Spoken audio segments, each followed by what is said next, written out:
Greetings and welcome back to The Fate of Drakkenheim, our 100th episode. This is the weekly D&D actual play campaign by the Dungeon Dudes. My name is Monty Martin, running our campaign as Dungeon Master. And I'm Kelly McLaughlin, playing Wilhelm von Kessel, the human swashbuckler, rogue/fighter, and Sebastian Crowe, the half-elf shadow sorcerer/warlock.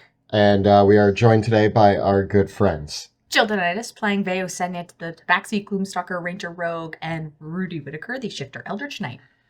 And Joe Gorman playing Pluto Jackson, the human battlemaster, and the wonderful Wrath, the great old one warlock. Thank you for joining us once again. We are the Dungeon Dudes. Kelly and I post new videos on our YouTube channel on Tuesdays and Thursdays where we cover everything D&D, including advice for players and guides for Dungeon Masters, so be sure to subscribe to the channel so that you never miss any of our great content. We also premiere this actual play on Tuesday evenings right here on YouTube, so you can check us out from 6 p.m. to 8 p.m. Eastern Time right here on this channel, or you can check it out as an audio-only podcast as well. And if you love the world of Drakkenheim and all the things that we create here on YouTube, you can support our channel in a bunch of different ways. We have an amazing Patreon that you can subscribe to, which is the lifeblood of our channel. Or if you want to bring a bit of Drakkenheim to your own gaming table, check out the links below to go to Drakkenheim.com or the Ghostfire Gaming Store, where you can pick up your very own copy of Dungeons of Drakkenheim based on the events of Season 1 of this very campaign. Or you can pick up our World Guide, Sebastian Crowe's Guide to Drakkenheim, or pre-order Monsters of Drakkenheim. All these are also available across a wide variety of platforms, including DriveThruRPG, Roll20, Foundry, and D&D Beyond. So be sure to follow the links below and choose the way that you want to play and enjoy Drakkenheim. With that, let us return to the ruins. Drakkenheim is no more. The devastation which fell upon that accursed place left a kingdom in ruin. Now, horrors lurking in the haze grow ever more great and terrible, while simmering tensions between rival factions boil over into outright war. The power of monarchs, mages, and priests hangs in the balance. 6 unlikely heroes join forces to confront the coming chaos. They shall decide, once and for all, the fate of Drakkenheim.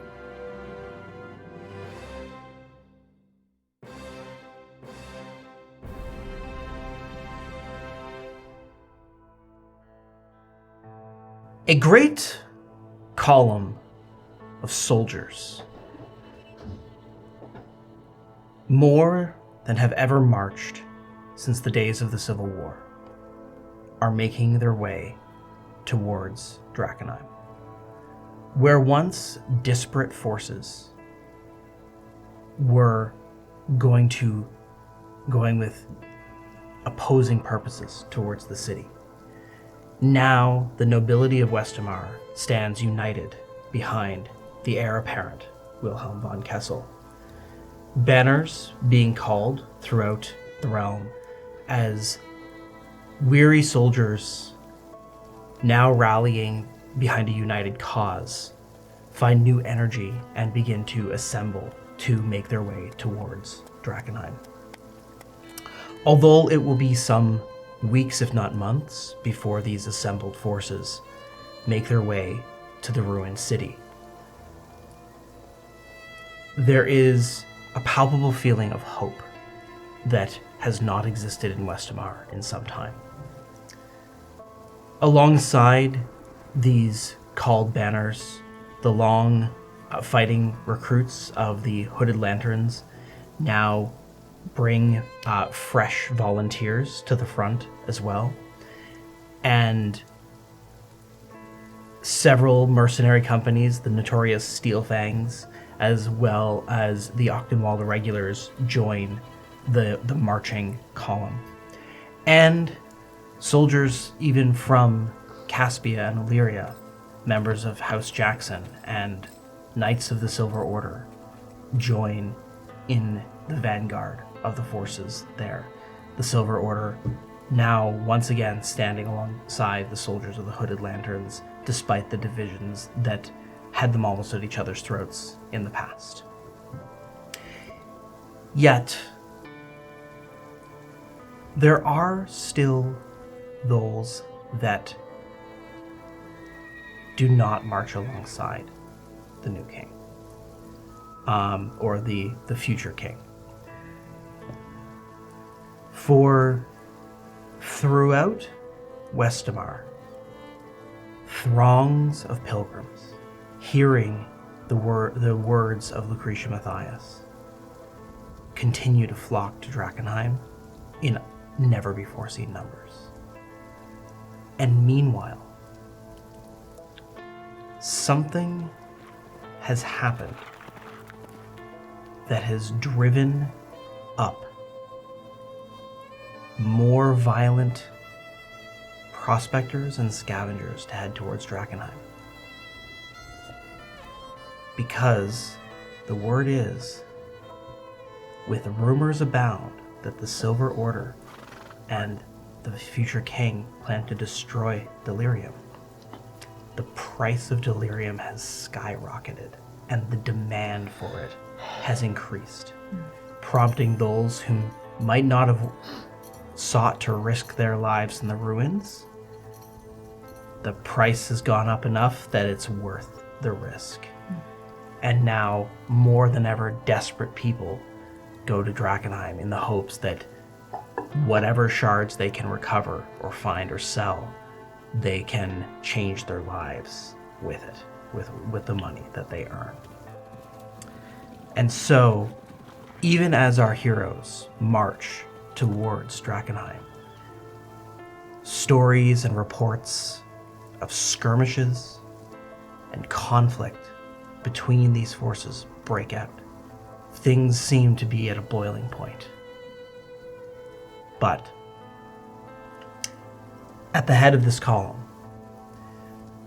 march, again, the vanguard forces, composed of the Royal Guard alongside Wilhelm von Kessel, Rudy, Whitaker, Veosenya, and the contingent of Caspian Knights led by the Prince Elector, Pluto Jackson, joined Royalty. by the Lieutenant Commander Elias Drexel, the Steel Fangs, and meeting up as you fly on the road, as you travel on the road, you are joined by the High Paladin Uriel Radley and Ophelia Reed to form kind of a final council to decide the next steps as you move forward. Much of the days that you spend traveling from Dransmond to Drakkenheim are spent in long conversations about logistics, supplies, and the pragmatics of having so many soldiers traveling to Drakkenheim.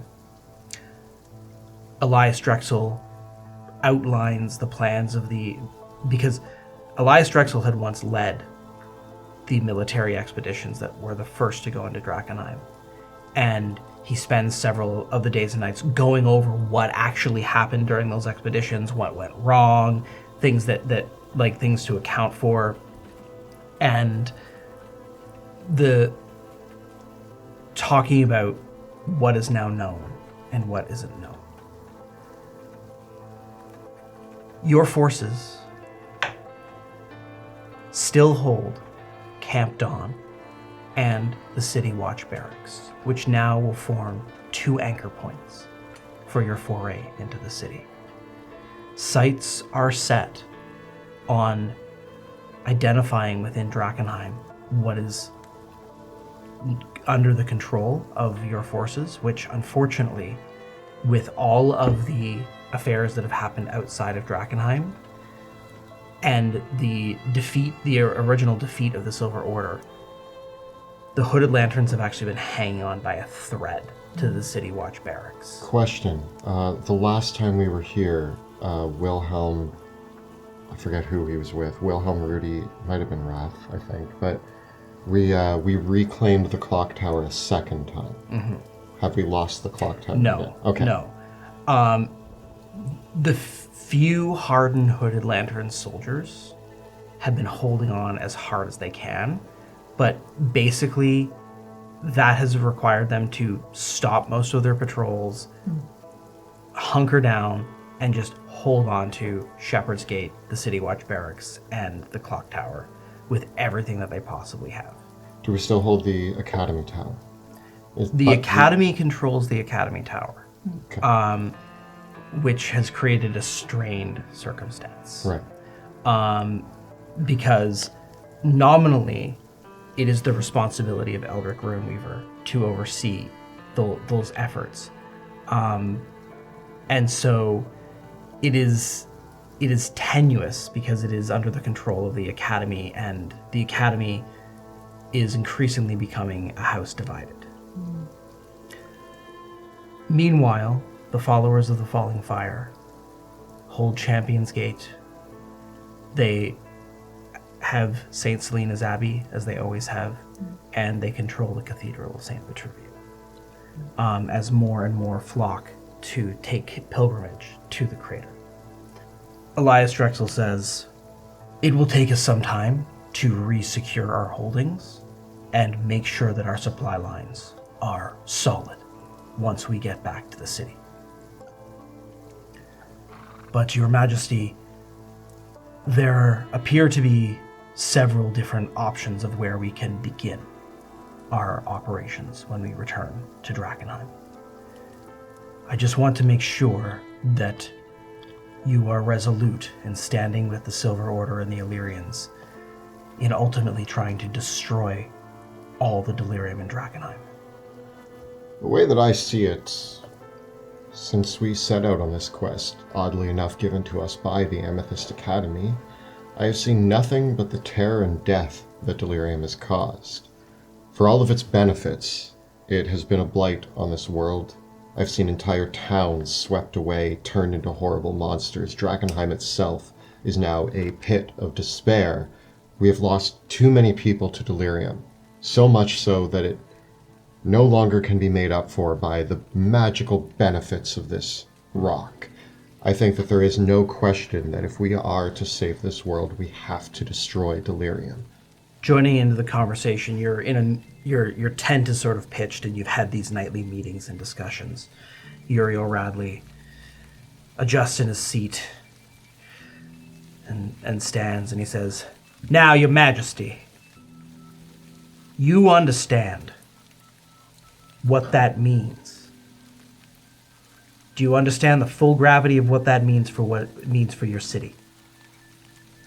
I do know that although the idea of coming back here to be crowned king is part of it, I don't foresee us living in Drakkenheim for quite some time.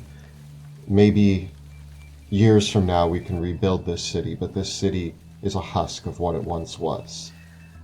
We know that we can destroy the crystals, but we're going to need fire and force to do it. And one of the points of contention that we've always had with the Hooded Lanterns has been about trying to preserve and protect as much of the buildings and the structure of the city itself, rather than just being able to destroy entire city blocks with fire. Are you willing to do that? I'm actually going to turn to Veo in this moment, and I say, when we first met the Hooded Lanterns, that was the ideals that they held. As the leader of the Hooded Lanterns, what are your feelings on the matter? I think we can't hold on to a memory of what was anymore. I realize that now. And if the soldiers need convincing of that, I have no problems talking to them. I think we can build Drakkenheim, again, like you said, in years from now, when the hard work has been done to rid the city of the blight. Then we'll rebuild it better than it was. it can be the place it was again, but it's gonna take a lot of work. We can't hold on to the things of the past to do that. I agree. Now, we are willing to stand by for years, decades, if it takes, to make sure that nothing gets out. When you have the power to do so, are you going to make any decrees about those that might try to buy or sell delirium? I plan to limit the sales of delirium as best I can, end them if possible. I do think that there is reason to have, if we do have any delirium left, to research it with the proper people, not the current directorate of the Amethyst Academy, but I have a feeling that delirium is a problem that isn't just solved by destroying it here in Drakkenheim. And the better we can understand it, the closer we get to being able to rid this world of it through and through. I plan to not only protect Drakkenheim from delivering it elsewhere, but I plan to learn what we can about it, sending out our people through the world. I want to make the Dusk Wardens, which is what we were originally hired as, something of an organization. I want people that we can trust to head out into the world looking for ways to solve this problem elsewhere. Eldrick Runeweaver speaks up. A massive quantity of delirium has already left Drakkenheim. That's my fear. And the matter of how we will even clean up Ash Bay seems more daunting than Drakkenheim itself at this stage. It will be difficult to ensure that none goes further, and I am certain at this point that some delirium has already made its way beyond even the continent, and probably across the ocean to other places. While it may be impossible to entirely eradicate every piece of delirium that has ever found its way out into the world, the most important thing is that it is not left in its raw form in large concentrations. Once delirium, we have the techniques in the Academy that once delirium is worked into a magic item, it becomes inert. It is no longer dangerous per se. There are, of course, destructive ways of using it still, but as long as we are able to contain what is left, I believe that we can still have some benefit from it, while the vast majority of it is wiped away. Eldrick, that's why when I say that I want to leave it in the right hands, I don't trust the Academy, but I trust you. You've been an ally of ours since the beginning. I think that you're correct in this, and I think that the idea is that the newly formed Dusk Wardens, once this is all over, will be in charge of seeking out large quantities of delirium and destroying it, along with the Silver Order, if depending on how far their reach wants to go.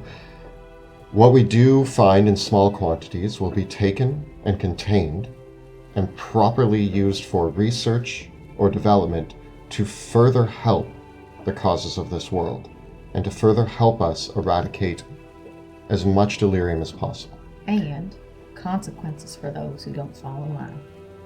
Absolutely. Ophelia Reed speaks up. Nevertheless, it will require a very decisive effort to get rid of all this delirium in Drakkenheim. And there was always one possibility that we thought would give us an edge. The dragon Argonath. Listening.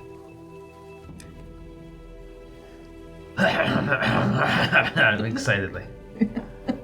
St. Pluto.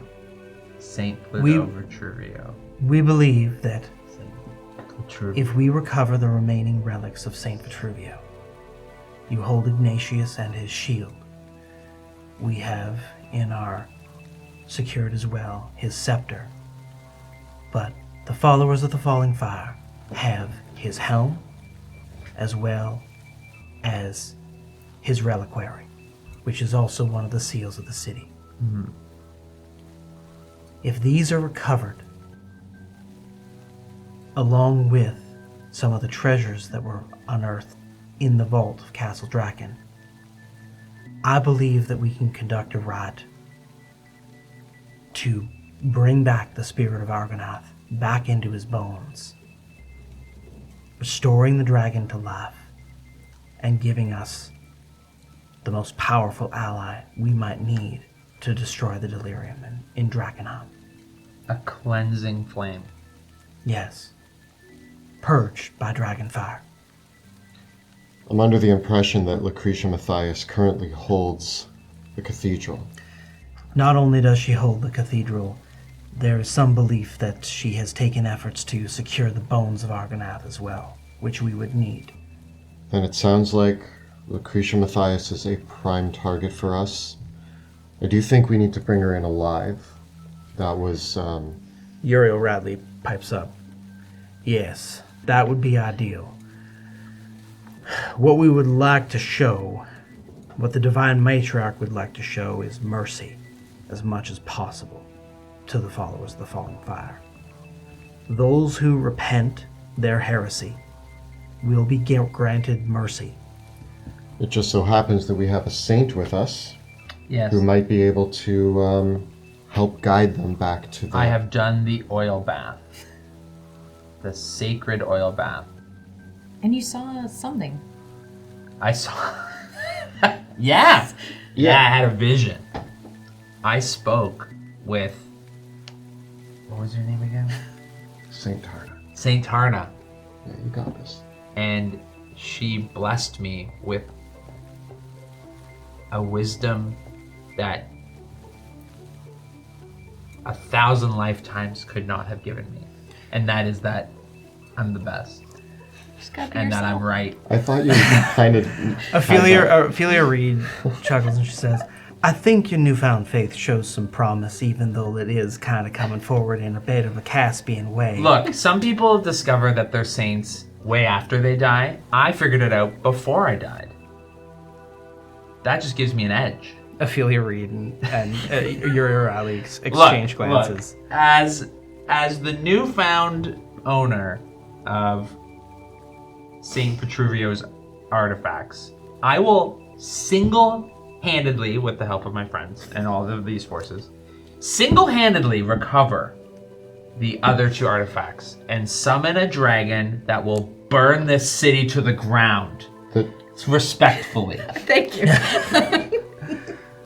It's like mold. You cannot just let it sit. It's gonna come back. We can't just paint over it. We gotta burn it, and we can rebuild. See, this is the wisdom that he's gained. It's incredible. Yeah, it's honestly wild how... Like, rulebook, who needs it? We got Pluto Jackson. We've never needed that, just to be clear. We have me. From the ashes Elias of lava Drexel come new life. says, as dramatic as an option this is, I think that it will also spare many lives of our soldiers. Even though that we have assembled a larger force than ever, the notion of going up against the horrors of the city and sending all of our people into what would be, for many of them, their deaths. Just sitting in them and breathing the air is toxic. And some of these soldiers have never experienced this before. You know, we could be doing one of the worst science experiments of all time by sending this many people into a deadly haze. It has been attempted before several times during the Civil War, all of which failed. And I think something, it seems like, I know it's not the best option, but raising the city as much as we can, and we can always rebuild. We can lay stone, we can cut down timber, but there can't be a foundation of delirium. There is one other thing that needs to be done before we burn this city. Sketch it out. I'm sure I did. No, I made a promise. I made a promise to you, Vea. Oh. We need to get to Castle Draken. Yep. Yeah. And I need the power of all of the seals of Drakkenheim and the throne to free your father. Once that is done, we can start the path to destroying Delirium. Elias Drexel adds, not only that, but if you are able to take the power of the crown, there is another dragon, Minazorond, as well. With the power of the crown and the power of the seals together, you'll be able to command the city's defenders. As corrupt as they have become by the Delirium, they would also be a massive asset in securing the ruins and making sure that any of these scavengers, prospectors, and adventurers that try to plunder the ruins in a desperate attempt to make out with whatever Delirium they can are held at bay. And that with Minazorond and Argonath together, I have no doubt that we would be able to achieve a very destructive but effective campaign purging the city. My dad does hold them at bay. They're not against us, but there's only so much he can do. If we gain control of the protectors of the city, then Pluto Jackson could ride a dragon into battle. I could ride a dragon. We could become a duo known as Double Dragon. Oh, I man. love it. Me too. That's just a great name. When we I'm get just Wrath throwing that back, out we Yeah, there. could that's all be very dragons. unique in one time. Sorry? When we get Wrath back, we could all be dragons. Right, I'm Wrath. assuming Wrath is coming. Oh, yeah! That does leave that matter. What happened? Yeah, I'm like in the room and I'm like, so the plan is Wrath. You and Sebastian, oh no. Where is Wrath? We've confirmed that Wrath is alive. Rudy. Well, I do. Yes, I still have my connection with him. So And how do you know he's alive and you're not just talking to like how do you know it's him on the other line? I mean, it sounds like him. has he been in your head long enough that Maybe you're just maybe you just imagining. imagine his voice in your It head? doesn't feel any different than it did before.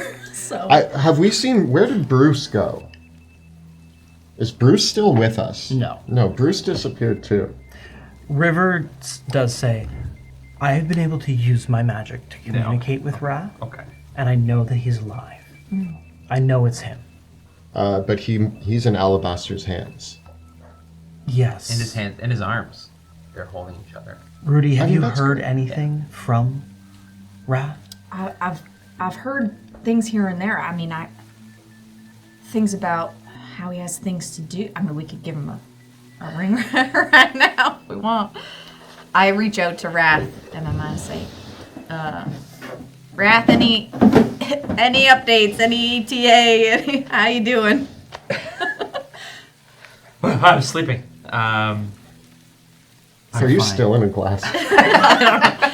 Biding my time. How long has it been? Ish. I mean, in your tank, it's hard to keep track of time, but it's been days, Okay. maybe weeks. Wrath, we're wondering, what's going on over there? Everything's fine. All hail Bruce. Yeah. I have some business to attend to. I'll see you soon. All right. Please reach out if you need anything, but I trust you'll make your way back to us. Yeah. All right. Toodaloo. Over. We never really. said River about turns to you, Rudy. Same thing, right? He's got business to do, and he's gonna make his way back. Why does he have to be so cryptic all the time? Why? You know what, Wilhelm? We trust him. He's never let us. I think. Yeah, I trust. Pretty sure. You changed mid-sentence. No. I trust I don't him. think he's ever a let bit. us down. He's We're gonna. he's been a reliable ally Yeah. with a asterisk. Yeah. I feel like reliable ally, but like Wrath, I feel like if he's not in our sights could easily just be like, who? Bruce told me to blow up the world. I forgot about Rudy and Wilhelm. That's what I'm worried about. No. I trust that when he says he'll make his way back to us, that he'll be here. You know, no sooner, no later than when he's meant to be here. We have to trust Wrath in this moment, and we have to trust that despite all of his personality traits, quirks, Yeah. despite all of them, we have to believe that this is the moment that Wrath will know what he needs to do right by all of our goals. And Eldrick chimes in to say, Wrath has defied expectations. Despite his strange demeanor, he is very close to one of our enemies, and perhaps that will create an advantage for us. Yeah, I mean, If Wrath has it in him to stand up to his father. I think Perhaps. he'll cause a little chaos for us. The last time that Wrath confronted his father, there's a lot to unpack there. Nevertheless, it would be incredibly difficult to try to external. Wrath is likely in a position that he might find a way. Alabaster will be expecting some kind of rescue attempt, and likely might be even trying to use Wrath as bait for that purpose, to lure us into a trap or to distract us from our main objective. I think Alabaster's weakness is underestimating his son. And that we would abandon Wrath completely and not even try to rescue him. So let's do that. River says, I don't like them in that, mind. but I think it's true. Alabaster doesn't think very highly of Wrath at all, and probably expects that we would try to save him. Is he the dud son? Like the dud son, not like a Dudson, but like a dud. It's not like he like... I mean, Wrath is very different. He's become very capable and very powerful. That cat does scare me, Yeah, but weird. I think that we just have to believe in him. I agree. And as for Sebastian, we know that he's gonna show up at some point. Yeah, as long as everything's okay, Sebastian will just... I'm sure he just like poofs back into existence. I'm sure there's nothing horrible or grotesque that occurs. He just boop there. Does he know we're coming back to yeah. Drakkenheim? He knew the plans before all of this. Oh, okay. I'm sure he'll... Yeah, is it more of like a reforming? Like, I don't starts know. with like his Or does he heart, start as and like then a it slowly baby? builds. Oh yeah, maybe he's like a baby. I mean, Fetus. I'm sure he'll... We can ask him when we see him, because Yeah. I don't know about you guys. I have no idea what... I have no idea. I've never seen a lich reform. Neither have I. No, and honestly, like last time we had to like murder a dragon to bring him back. Yeah. So. Oh, we don't have to do Yeah, that again. it was a one and done. Yeah. So let's just assume that Sebastian will meet us when he can. Okay. Okay. You spend the next several days traveling across Westamar and back towards Drakkenheim. Again, more soldiers joining the way as you come along, and eventually you come to the place where the signs of the contamination begin to set in as wildlife grows thinner, the trees die, the grasses fade, and the distant aurora of Drakkenheim is visible on the horizon, the billowing octarine lights in the night sky. You will march for Camp Dawn, which preparations have been made to expand the fortifications there and create a better set of accommodations to use as your base of operations while you are here. And as you come up to the Camp Dawn, you see now that what used to be a wooden palisade has started to be reinforced with bits of stone, and what was once one single compound, there are teams of soldiers of new recruits on the Hooded Lanterns that are digging extra ditches to basically quadruple the size of Camp Dawn. And so what will happen is the original Camp Dawn will form an inner bailey and then an outer defensive fortification will be built around the original camp to accommodate the thousands more soldiers that will be coming to Drakkenheim. Nevertheless, as you approach Camp Dawn and the horns and drums sound at the approach of the king, along one of the ramps leading into the gates is a familiar figure.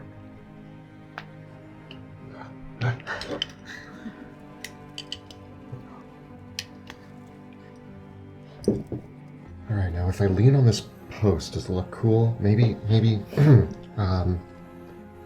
okay, what if I sit on this rock? Yeah, that looks casual. Hey, Carrot Top! Hey! So you guys see Sebastian in brand new robes. No, he's got brand new robes. This is so fresh.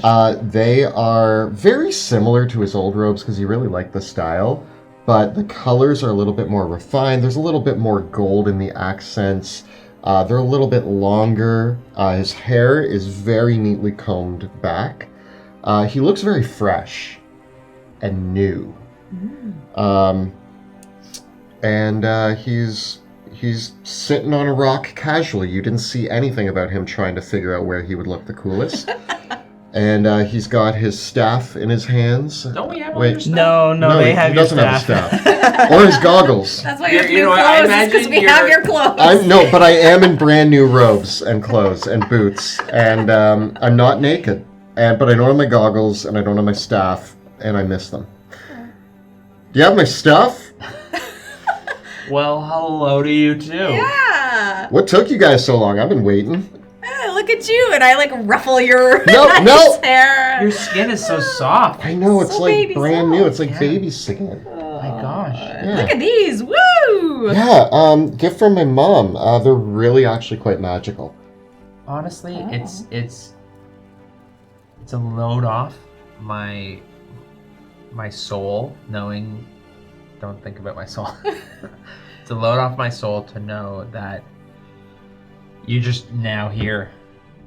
You don't Right? have to worry. But Is Wrath okay? well, He'll be fine. He's off doing it. He's gonna join us when he can. Good. I was a little concerned when I first came back because, being disintegrated, I just assumed that he got disintegrated too. But it sounds like things are. oh, he did. No, We have yeah. all his stuff too. Yeah. We're gonna probably bond over that. We're gonna be like, hey, sucks to get disintegrated. Now we both know what that feels like. But I'm glad to see you guys all made it out of the bottom of the ocean. Yeah, it worked, right? So I guess the Duchess is. Oh, she's Isn't she like at? yeah, at- Pluto. I would call home. There's a rotting. No, I got corpse. some gnarly letters. Like people were upset. They were wet too. They were wet letters. Yeah, I kind of just like in the moment that I was teleporting, I had to choose a place, and the first place I thought of was the last place I was. When I thought of desert, it was like, you're home. So sorry, see. kind of. Wait, so you went to Caspia? I didn't make it there, Oh. but I know that that's where I teleported the Duchess's corpse. But thank you though, because wonderful trophy, Yes. Yeah. Think of it as a wonderful gift. a gift Yeah. for a funeral gift. Yeah, I'm sure he would have loved it. yeah, yeah. That's. Hey, it's gonna help us secure a big win. I have a lot to tell you guys. Oh yeah. And this time, okay, brand new me, right? Look at me, brand new me. No secrets. Good secrets. I mean, I've told you most of them. Okay. Wait, you kept stuff from us?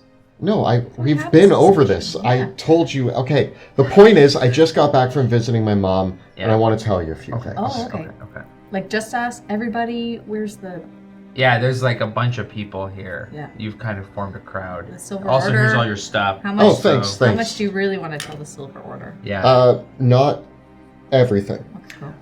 With that, Sebastian, Veo, and Pluto, as well as Rudy and Wilhelm, all march inside Camp Dawn, take their quarters and their camps and their tents.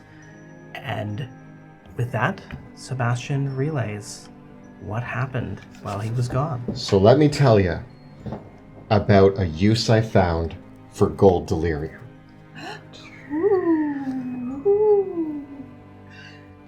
Sebastian, as your body is ripped apart by the arcane magic of the ritual, you feel your spirit hurtle into the Shadowlands. That familiar feeling that you've known once before, the last time you were killed in combat with the Duchess. But this time, it is different. Instead of washing up on the shores of the Shadowlands, as you did before, you feel a lurching feeling, like a gravity well of pure shadow is pulling your soul back into the mortal world. And as you hurtle towards that well, you feel almost the physicality of your very soul as the shadow stuff of the Shadowlands accumulates around your body.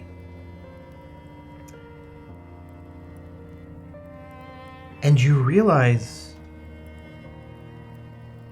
after what feels like an unknown amount of time, that you can shape this shadow.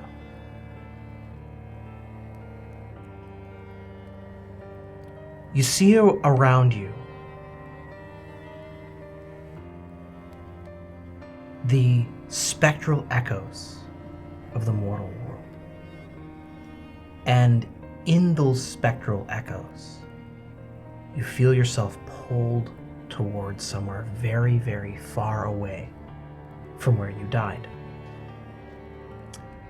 And here in this space, you see an apparition of blue-white flame that it perhaps is the form of your mother, Lenneth Eventide. And all around you, you see flits of shadow, bits of darkness, of shadowy energy that feel palpable to you. Looking at some of them as you regard them, you feel the tension and anguish of the soul stuff which composes the shadowy form.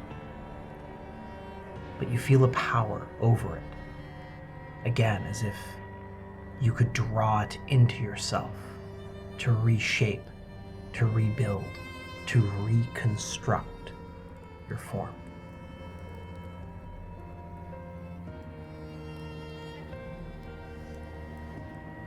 I'm no stranger to thinking that I'm entirely composed of shadow anyway, so this feels natural in a weird way.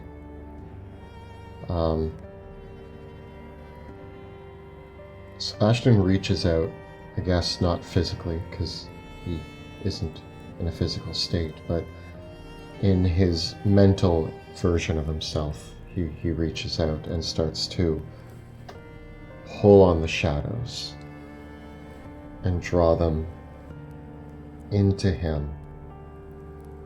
I feel like it's almost not physically like eating, but it feels like nourishing to pull the shadows into himself.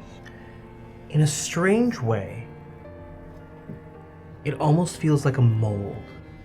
Like as you pull the shadow inward to yourself, you feel an awareness of all the components of your body. The skeleton, the nervous system, the organs, the muscle, the sinew, the skin, the hair, the teeth, the eyes. And as you draw the shadow stuff in, it's almost like a breathing and an inhaling. And if you've ever done a meditation exercise where you try to breathe into a specific part of your body, you feel like you can breathe in, inhale this shadow stuff, and breathe it out. And like filling a mold or a balloon, it fills into a corporeal part of your body. Where do you start? I feel like I'm going to start with the center of my body and work my way out into the limbs. And it's almost uncomfortable, I imagine. Being free from flesh, bone, meat, veins, breath, all of that. And then to suddenly feel it again, being so aware of the creaking of bones, the moving of muscles. It almost feels heavy. It does. And in fact, you start almost too much. You pull all these parts together, and just like trying to hold your breath, you can't hold your breath long enough, and you feel it all collapse and spill out. And for a moment, you felt the feeling of the mortal world.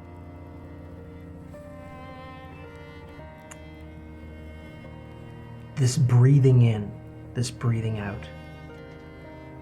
Learning to assemble yourself again, piece by piece. Breathe in again, starting in your chest. You feel this shadowy heart manifest in space in the mortal world. Blood vessels, all composed of shadow and darkness, like smoke billowing out from the shadowy heart, appear. And you can't hold it together. Boom! And it explodes into shadow. And there's a touch of like awareness that there's someone watching you do this. It's exhausting. I'm able to think thoughts though in this state. Yes. I do think that there's this part of Sebastian that as he tries to form this heart, as he's exhausting himself trying to form and then explode again, and it every time it feels like a release, but it also feels like, oh, that was a lot of effort, let's try again. Yeah. It's like pushing the stone up the hill, only for it to roll back down again. But I also think that Sebastian has this moment where he questions, is it worth it? Is any of this worth it? And it's thoughts of his friends, Pluto and Veo mainly, that he thinks to himself, I made a promise. I can do better. And I have to do it for them. And he tries again. You breathe in again. And you feel you've got to take it piece by piece. The heart might not have been the place to begin. You need something to latch onto. You must begin with bone. I focus on skeleton Sebastian. And I focus on... I'm going to start with my skull and spine. And I focus on my face. Not the flesh of the face, but the bones of the face, the jaw. Moving back down the spine, each vertebrae I focus on individually. And as that starts to finish, I focus on the rib cage. Coming out, extending outwards from the spine, which really holds everything together, the skull, the spine. I start to branch out into the rest of the bones. As the bones form, these blackened bones of pure darkness appear in the mortal world. Shaped, well, they're Sebastian's body. And in that moment, starting with your skull, because you realize that your undead form, it is your mind. The heart is but an engine that feeds the pulsing brain of your mind. And the skull is the container. That is where you must begin. And you appear a floating skull in the darkness. And with that, your eyes haven't formed, your ears haven't formed. But suddenly this palpable awareness. You see without eyes, you hear without ears, you speak without a tongue and without vocal cords. As your skull and your spine and your partially formed rib cage manifest in the mortal world. And you hear a reassuring voice say, "It's all right, child. It's all right. You're doing perfect. Keep going. I'm here, and you're safe." I try to respond, but I don't have any lungs yet, so my skeleton jaw just kind of drops open, and a very, ghostly moan from nowhere emerges, and that's all that I can do right now. Yeah. As I try to continue forming the skeleton, but I imagine I'm going to focus on gaining the ability to think, to see, and to hear, thinking about my brain, my eyes, and my ears, which is going to look really weird if I'm a skull with ears, but that's I'm going to try to focus on the senses.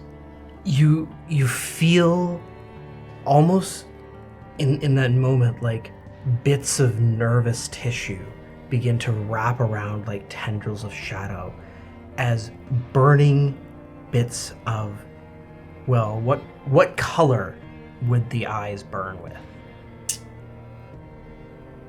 Because this is a fresh Sebastian, as much as he donned purple and delirium and octarine in the past, I think it's a fiery red that burns in his eyes. So you feel this, you get the sense that you might need to reconstruct your entire, like you've got to take it one step at a time. Like you've got to build the skeleton, then build the sinew, the cartilage, the nervous tissue, and then only then, once you have that structure of your whole body, you can start building out all of this again. But the sense comes in, and it's like you've got this very blurry vision. Almost, it's almost like the way an infant's senses develop, like how an infant can really only see like really blurry things a few inches from their own face and only hear like this vaguest sense of sound. That's kind of the way that you feel. Like it's almost helpless, right? Like you have to keep growing. I go back to work, focusing piece by piece. I want to finish the skeleton. As you finish your skeleton in a process that you can tell is taking you days, eventually you complete your skeleton and you complete parts of your organs like your heart and your lungs, parts of your brain and your eye, and like one eye, bits of skin begin to and muscle begin to form around your body. And so after, roll me a d10. Because we know it's going to take you 10 days to fully form. 5. So after about 5 days, you're able to rebuild enough of your body that you can, you see where you are, and you get a sense of where you're reforming. And the place that you were in is not unlike Eventide Manor, your old home. You are in something that resembles your own bedroom, but a shade of it.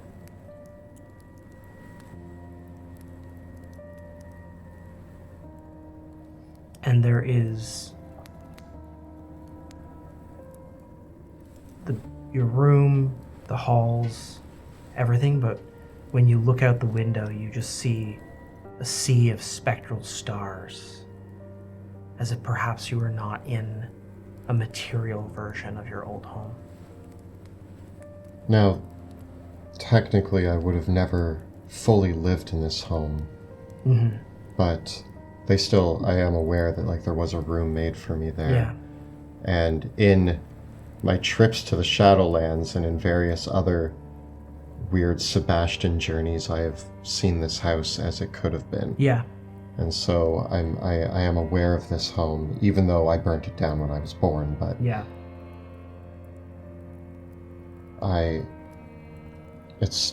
it was always a regretful but comfortable place to me. Because I knew that it was where I was meant to be, had things gone differently. So I'm in this home for some reason, but it's like a shadowy version of it.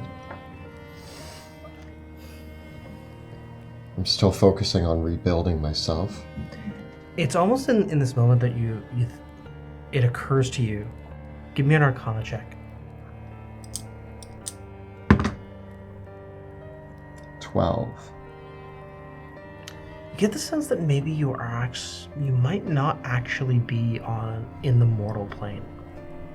That you might be somewhere else. But as your body begins to reform, your senses come to you. There's a knock at the door. What state am I in?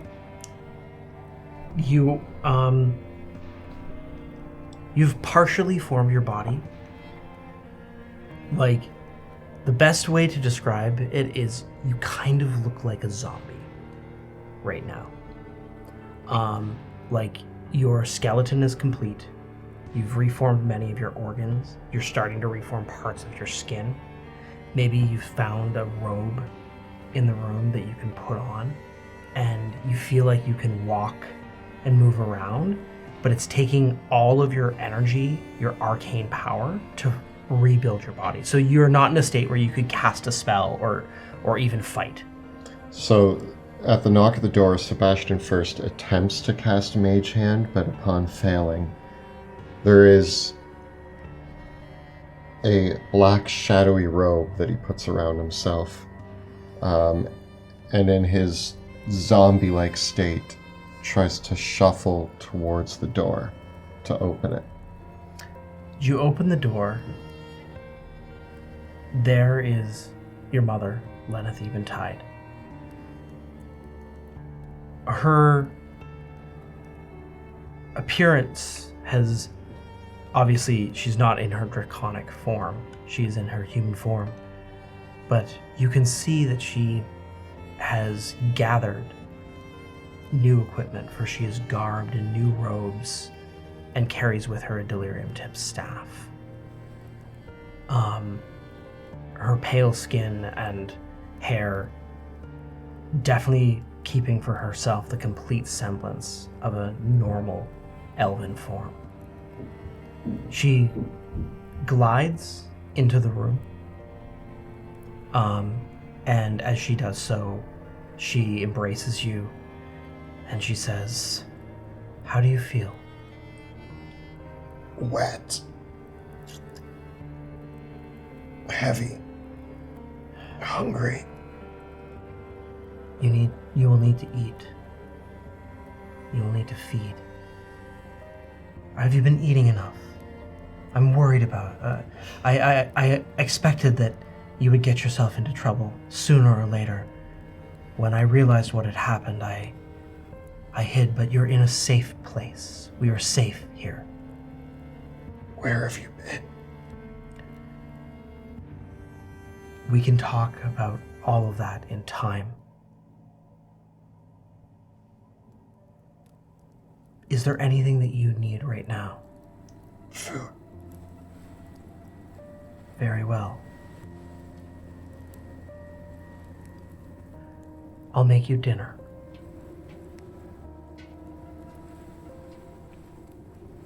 Just rest, focus on your body, and regaining your strength. It's a difficult process the first time.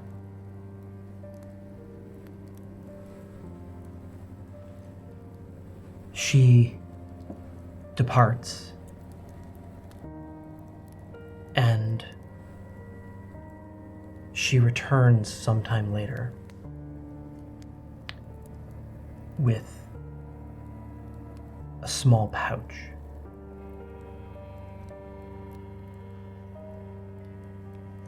And opening the pouch,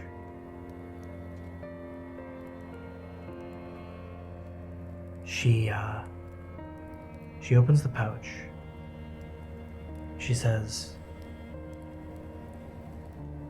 "You know what you need for nourishment now." Sebastian nods.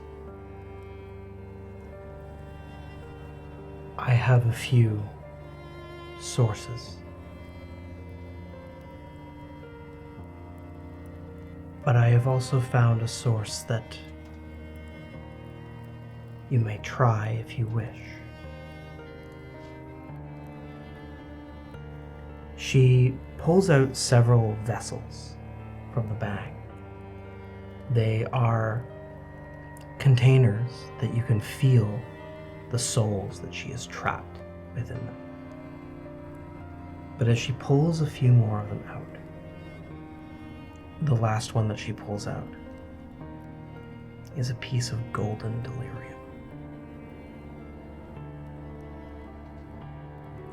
She says, "I have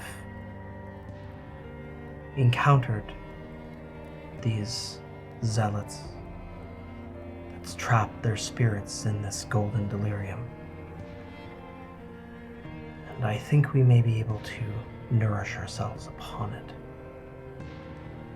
if we so choose to do so.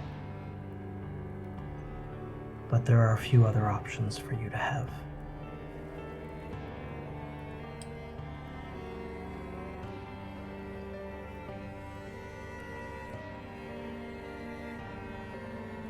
Are there any side effects?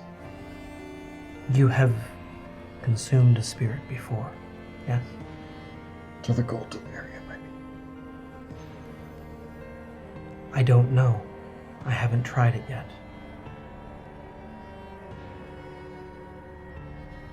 There's a piece of golden delirium that she's presented here. Mm-hmm. I pick up the golden delirium. And I look at her with my saggy skin, and I imagine I'm completely bald and moist for some reason. What's the worst that could happen? And this is when your shadowy hand manifests, and you feel that you could almost reach into the shard and pull the spirit out.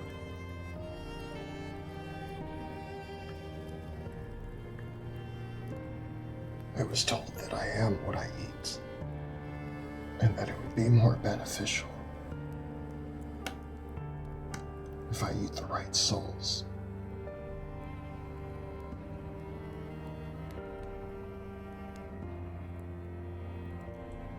Don't tell Pluto. Very well. I'm going to reach into the gold delirium and see if I can pull the soul out. As you do, you pull the spirit out of the golden delirium shard, and all the golden energy disperses from it and becomes a regular delirium crystal again. Which I quickly drop. And you have the spirit, this righteous soul of a follower of the falling fire. I look to Lenneth and I go, we're going to be killing a lot of these people soon, so I mean...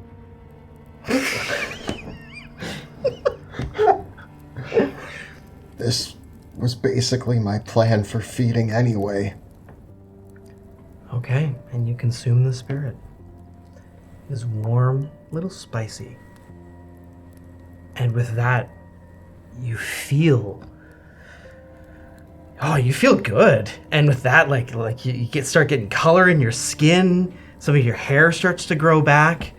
Now I just look like Gollum. It's good to eat. It's good to eat. You know, a nice meal gives you, a lot of fuel. It's important for the healing process. Yeah, absolutely. Yeah.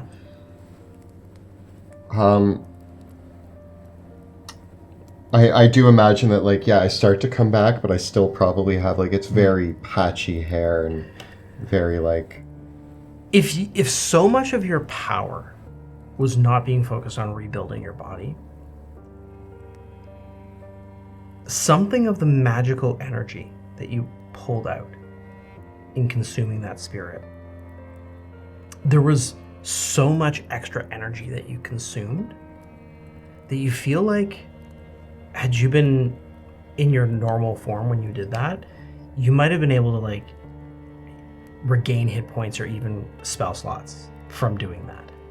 So gold delirium tasted way more fulfilling and delicious than a regular soul. It's almost like the soul has been perfectly prepared for consumption.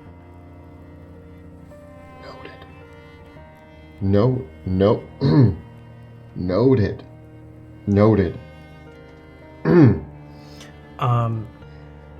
And certainly, having encountered it before,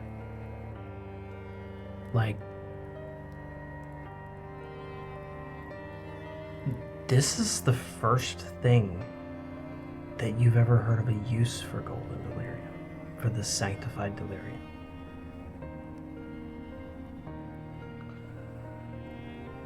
Listen, they made their choice when they joined Lucretia, so, if the falling fire...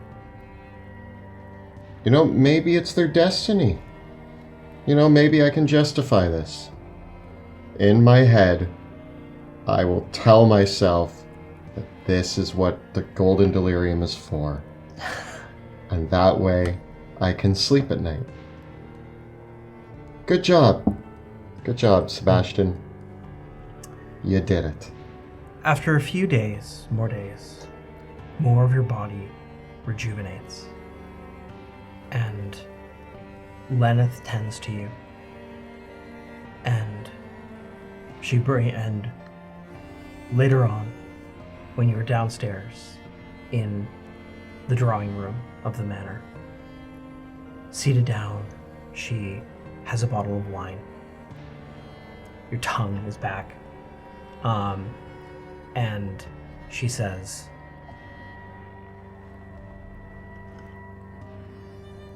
I know that you probably have many more questions for me. And now that you are getting your health back, I want to make sure that I answer any of them for you. We haven't had much time on our own since we both came back.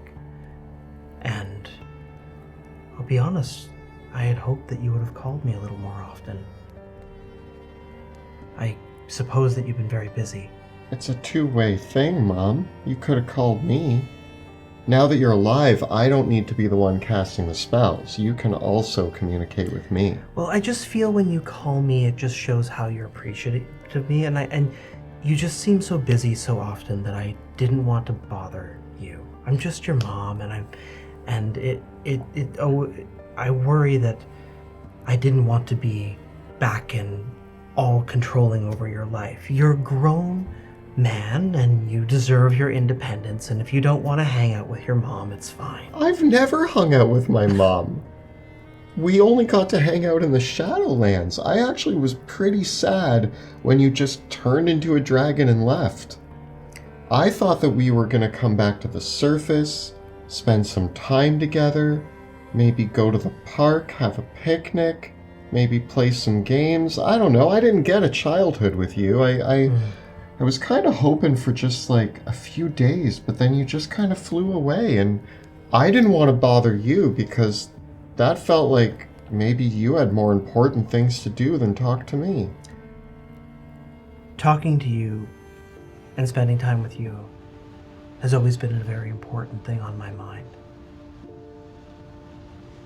But in the moment when we both came back, it seemed like we had many things that we needed to do that could not wait.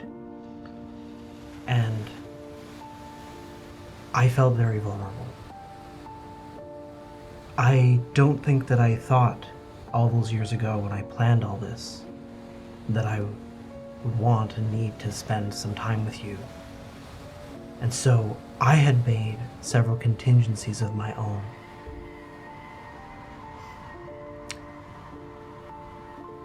Would you like to know what they were? Yeah. What are you up to? What are you doing?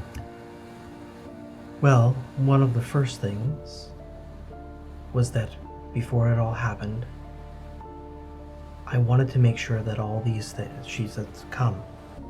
And she gestures towards another room in the house that previously was a study of some kind. And she opens the door, revealing the hundreds of spellbooks and tomes. I needed to make sure that some valuable things that I had hidden long ago were safe and secure. Chiefly among them, my spellbooks.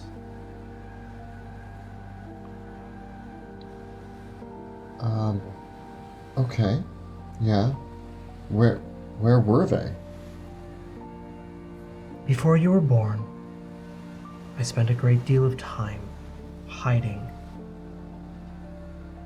things that would be valuable to me for when I returned, in safe and secure places where I knew that no one would be able to find them.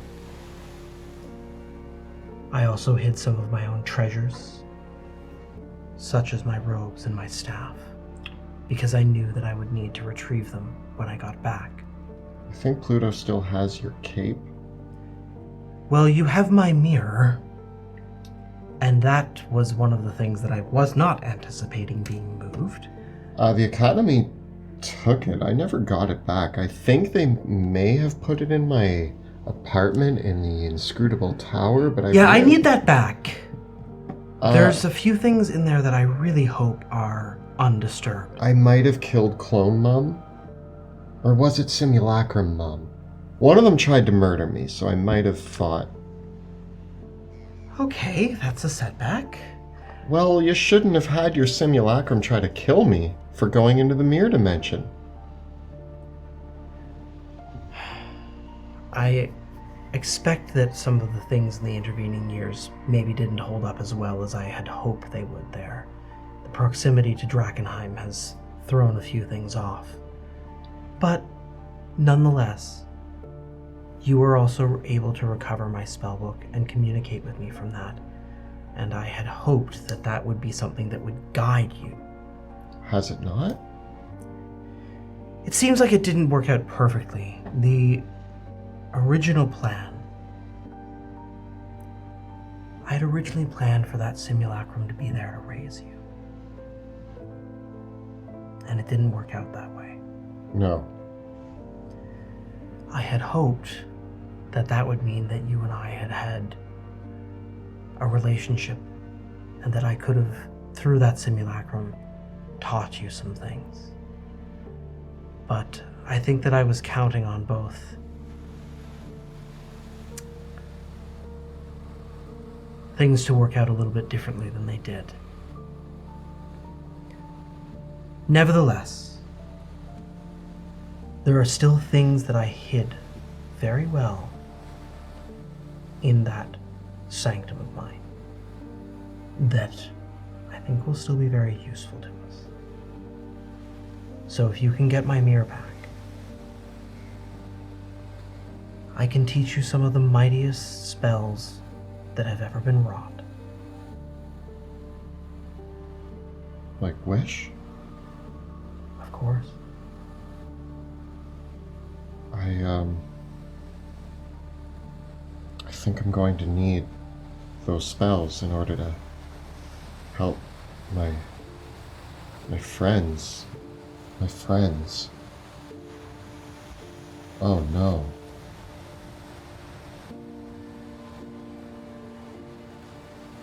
One of my friends was with me when I cast the spell that killed me. He helped me cast it.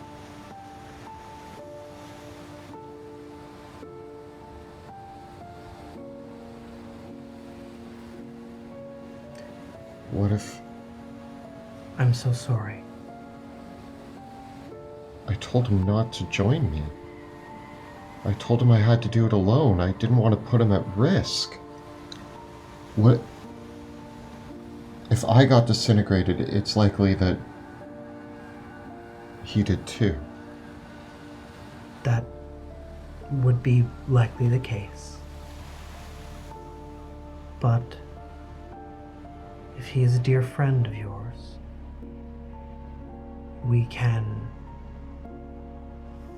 Who was this? Wrath. Alabaster's son. Alabaster's son. I would not count on him being gone in that case. I know Alabaster,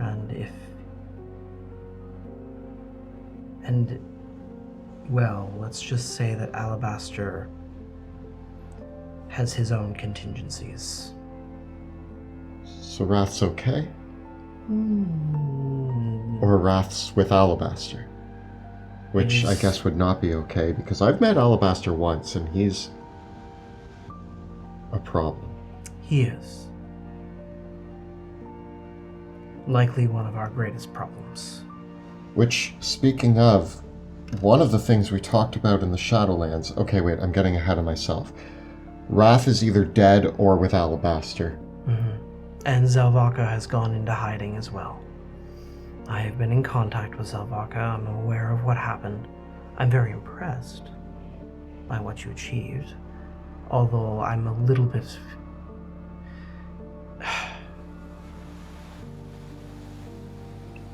I understand that Zelvaka asked you to do quite a lot for him in order to teach you, so that you could learn the wish spell.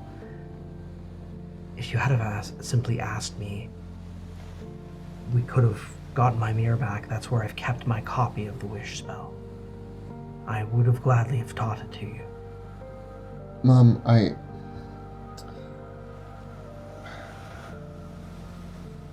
want to be honest with you. Since I came back, all my friends, they didn't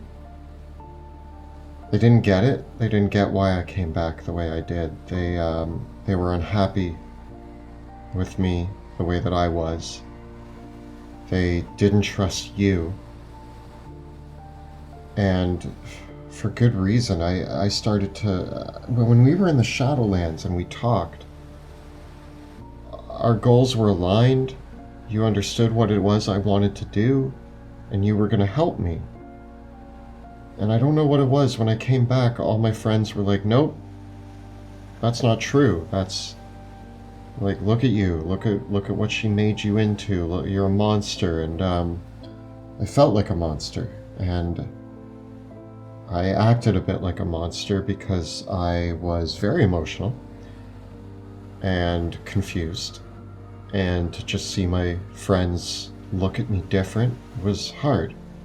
But I didn't contact you because what I had in my head is that the moment we came back, you flew away, and the people I've had with me a lot longer than I've had you told me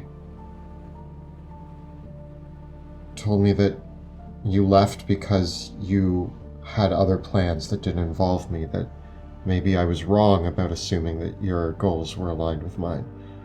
And it's been really confusing, emotionally.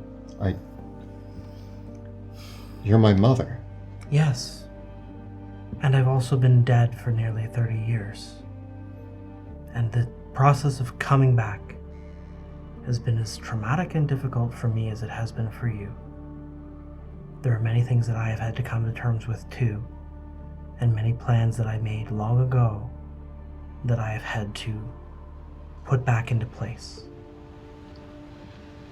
I'm sorry that your friends feel so alienated by the power that you have gained.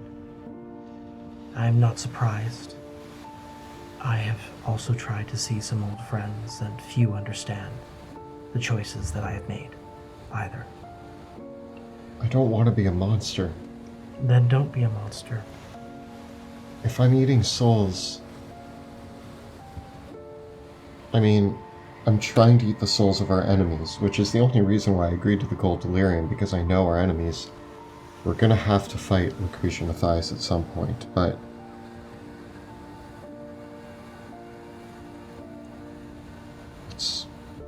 it's hard for people to...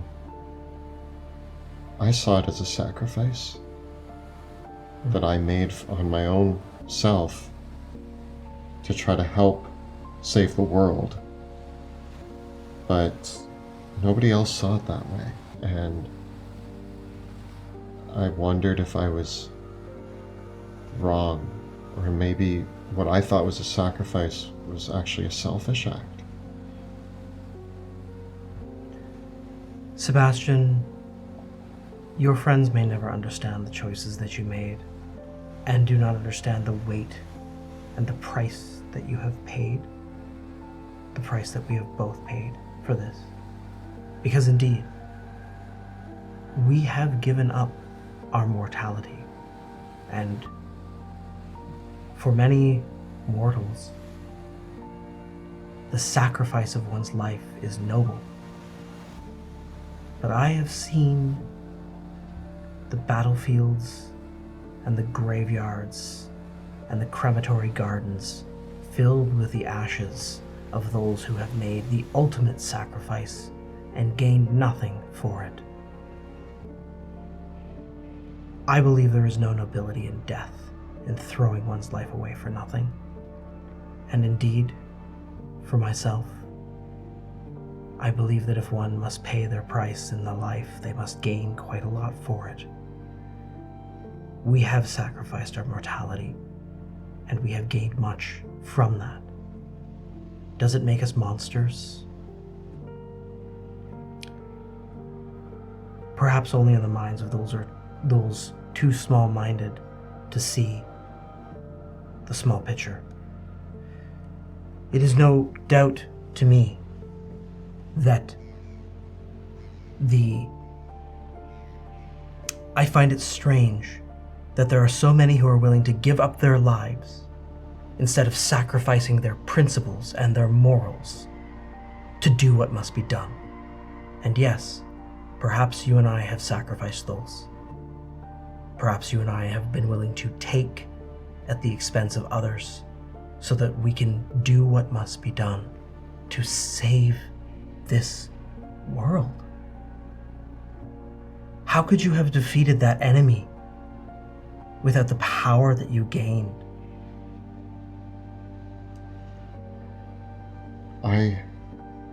How could you have achieved the things that you've done, even in the time that you've been back, without the new abilities that you've gained? I don't think my friends understand that when I died.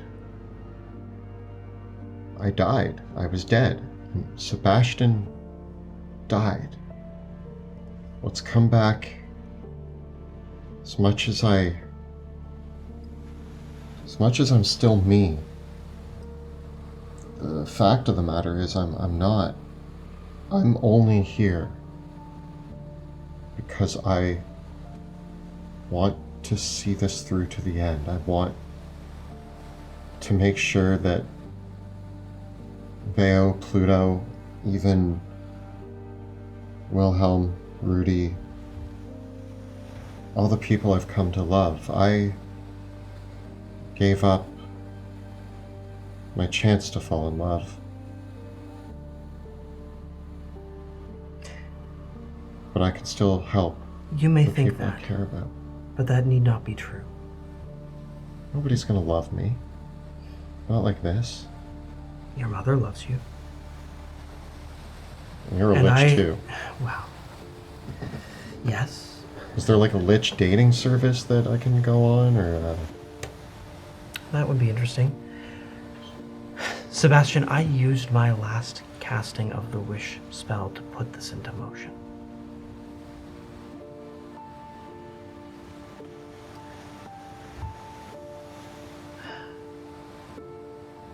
If you wish to undo that, then that is your choice. When you learn the wish spell, if you feel that the most valuable thing that you can do with that is restore your mortality, I understand. What will happen to you?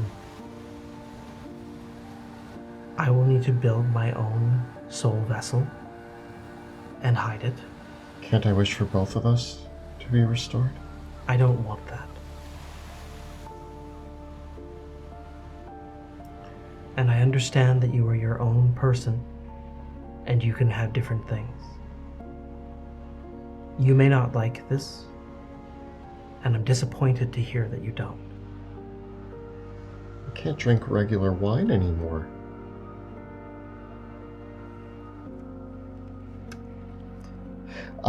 If drinking wine is what you desire, if those It's creature more than pleasures of things that you wish for, then that, certainly, if you would like to do that and bear in mind that the wish spell is one that can only be cast a handful of times by any spellcaster. And if you wish to use one of your abilities to do that, to restore your mortality, that is a sacrifice. And that will be something that there are many things that you can do with your wish spells. And if that is one of the things that you want, then do it. You have my support, my blessing, and my understanding. I won't do it until this is over. I think that as it stands right now, it is better that I remain a lich for the sake of saving this world and helping Pluto and Veo do what they need to do. And the best I can do is go forth and help them every step of the way. And I would like to return to them knowing that you are on our side. I am on your side. We talked in the Shadowlands about the plans. We got rid of the Duchess. I hope that whatever they're doing now, I hope the rest of them survived. I hope Raph is okay. I will need to get back to them and make sure. But we are about to... It feels like things are coming to a head. Mm-hmm. The Directorate is going to be after us. At least some of them are. I know that. Yes, they will be. The Queen of Thieves. Whatever play she's going to make, I know it's coming. And we need to get Wilhelm on the throne of Drakkenheim, and we need to get rid of Delirium. I don't know how we do that yet. I haven't figured that one out, but I It is know beyond the power of a wish spell to get rid of it. But those things may be still useful along the way.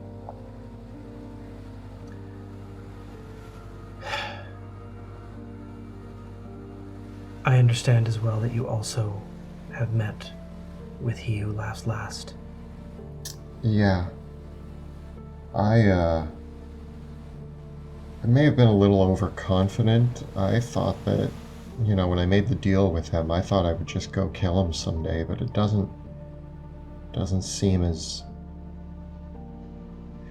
doable as I anticipated. My son, the creatures like Aaron Thule and others are part of the essence of their very planes. You can destroy the form of Erenthul, but like ourselves, imagine this. Erenthul's relationship to the very hells is the same as our relationship to one another. That is the same magic at play, almost. So in order to fully destroy him, I would need to destroy all of the hells, which sounds impossible. The only way that these creatures can be dealt with effectively is by imprisoning them. That's probably a challenge for another day. I don't think it's on the table right now. I'm going to have to live with the deals I made, and everything that I've done up until this point, I'm going to live with it.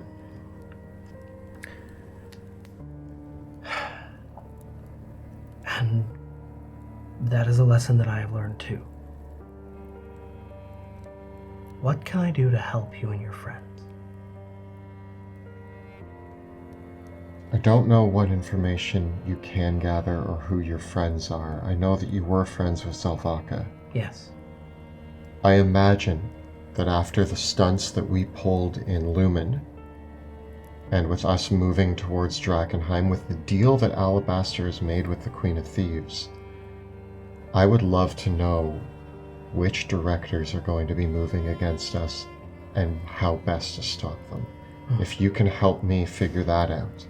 I've been trying to figure out who the directors are for a while, and I have... I can tell you as much as you wish to know about them. Are there any that I can trust? Is Zelvaka trustworthy? Yes, Zelvaka is my oldest friend. You can trust Zelvaka. Would he stand up against the other directors with me? Perhaps. We Would can also you? trust... Yes. And we can also trust, I think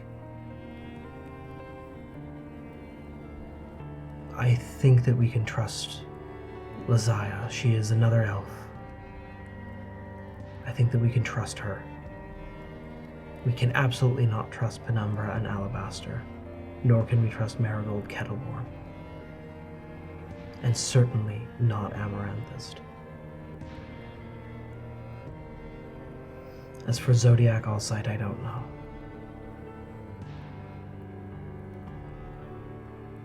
Out of the ones we can't trust, do you think they'll all try to make a move? Alabaster, certainly. Amaranthus, possibly.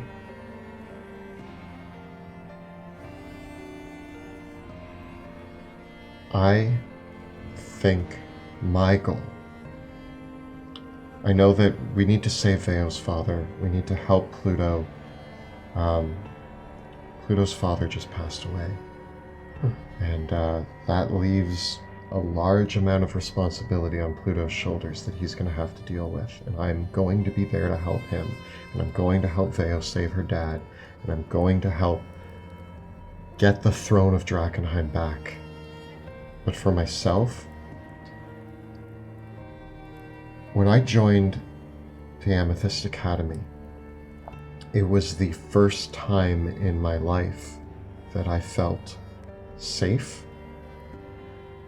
I spent a lot of my childhood not feeling very safe, not understanding my powers. To have a place where I, as a young child, could feel like I could be myself was valuable.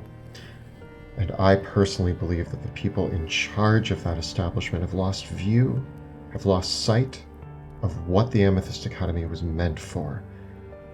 And I think that we have some amazing people on our side, but there's some deep-rooted evil in that organization, and it's time to cut off the head of the snake.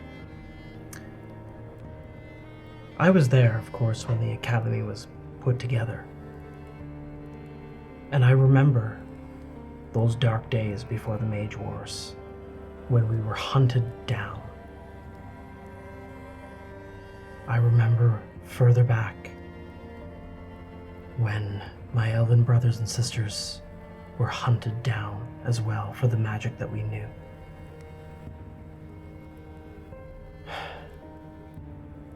I was there when the academy was formed, and I worked with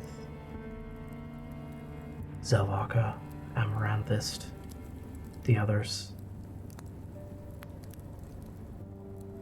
Alabaster came later. Marigold, Kettleborn, Penumbra. They were not there at that time.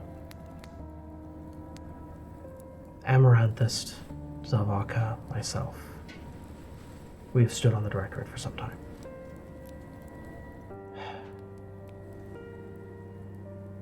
So perhaps those directors, they don't remember the persecution that we suffered.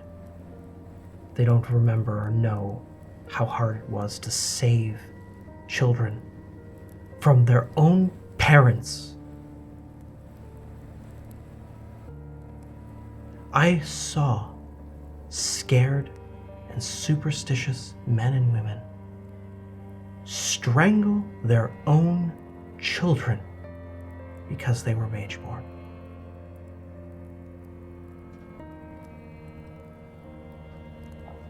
This world doesn't need more hate. And if I could do one thing with the choices I've made, it would be to create a space for people like me to be able to make better choices and to be able to live full lives. And that's what I want to do. There is no doubt in my mind that the presence of delirium on this world has inspired a lust for power and greed in many members of the Academy because of its vast capabilities. And I must confess, its potential also fascinates me. I agree with that, but we were fine before it was here, and we can be fine with less of it or none of it. That wasn't the point of the Amethyst Academy. The point was to protect mageborn children. Truly. And I think that as fascinated as I am, and as much as it's given me, there's more value in helping a world of mageborn children than there is in the potential for what we could accomplish with the most disastrous material we've ever gotten our hands on. Very well then.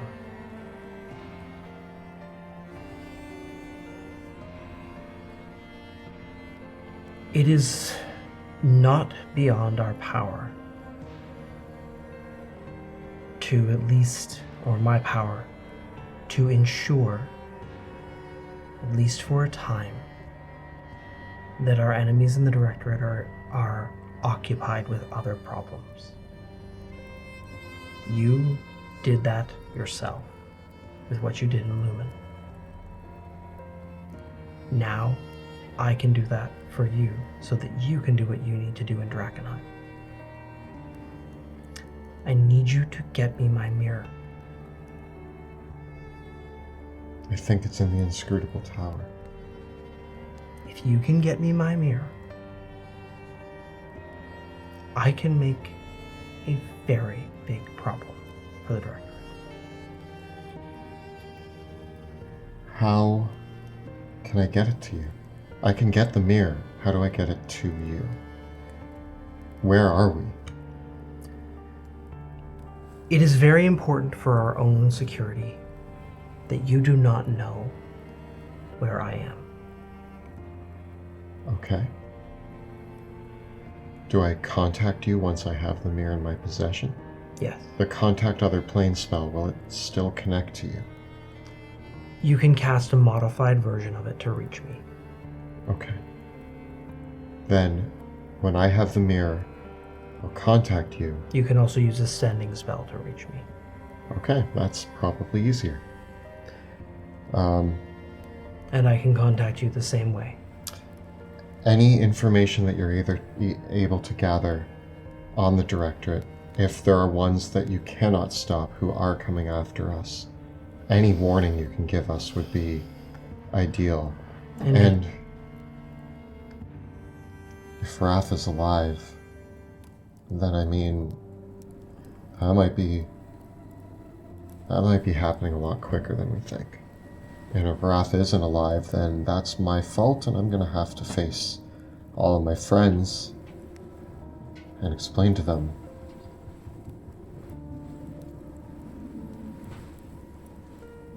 But anyway, my friends, as long as they are alive, you don't happen to know, do you? I left them at the bottom of an ocean. I'm assuming some of them made it out, otherwise I'm going to be going to Drakkenheim alone. They're fine. I've been following their progress myself by watching them.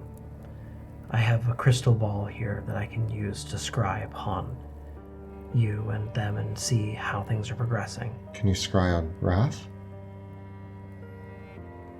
I've tried. The place that he is located is warded against such watching magic, which indicates to me that he is perhaps a captive of Alabaster. But does that indicate that that he survived? If he was in a different plane, such as the Shadowlands? I will find out. But the rest of them, they're okay. Yes. And they're headed to Drakkenheim. Yes. Then I will likely meet them there. What are you going to do? I'm going to be in contact with Zelvaco to make sure that Zelvaco is fine. Then the two of us are going to work on a way to at least to see if, first of all, if there are any others amongst the Directorate that are sympathetic to our cause. I suspect that my good friend Lisaya Netherwind will be amicable and open. She is the director that runs Paradox Castle, and so I think that she might be more sympathetic, although she is a powerful evoker. And then, if the three of us can present a united front, we will be able to find out the positions of some of the other Directorate members. And keep in mind, we do have River, Eldrick, myself, and Wrath, if Wrath is fine, that are also ready to stand up. And I don't know this for a fact, but there are lots of mages out there who probably want to help. I don't know what the scope is of that, but maybe we can start spreading word as this comes to a head. And see what support we can gather. Indeed. Indeed. The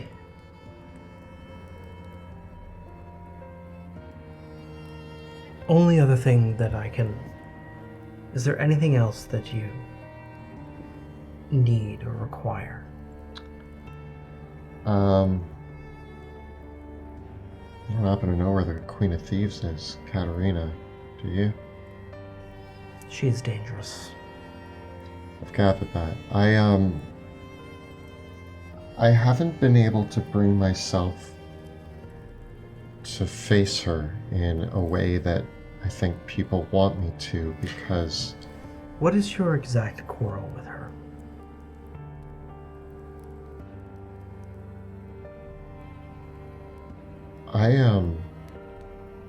Why can she not be an ally instead of an enemy? Because she wants the crown. She wants the throne.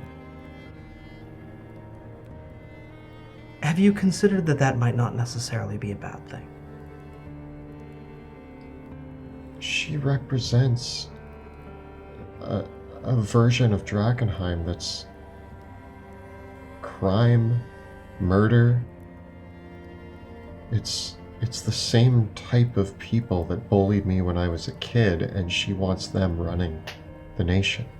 Do you know that to be true? You think she would disband her entire legions of Queensmen? I say this only because I am someone who views things. I am as someone who has always taken a pragmatic tack. And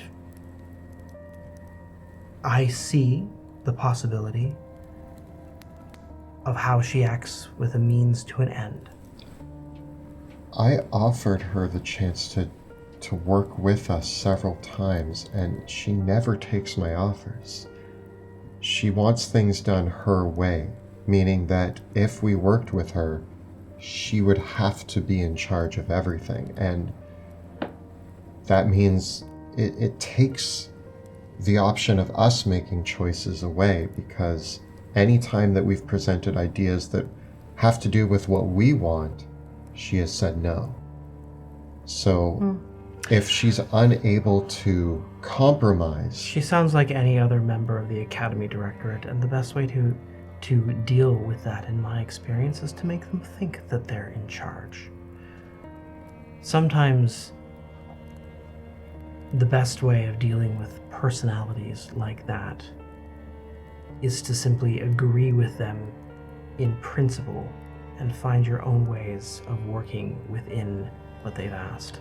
I didn't want to give her the crown. I wanted to give her a seat on the directorate. I must admit that for myself and all elves, the choice during the negotiations of the Edicts of Lumen to strip magic users of our opportunity for nobility was devastating. Every elf is mageborn. And it means that by the terms of the Edicts of Lumen, our people are not allowed to have our own right to self-determination, our own right to self-governance, our own ability to form our own communities, our own cities, our own governments. That was stripped from us by the Edicts of Lumen. And we were all forced to survive under the umbrella of the Amethyst Academy. That is why so many of our siblings fled to Sky, where they could try to form their own realm again.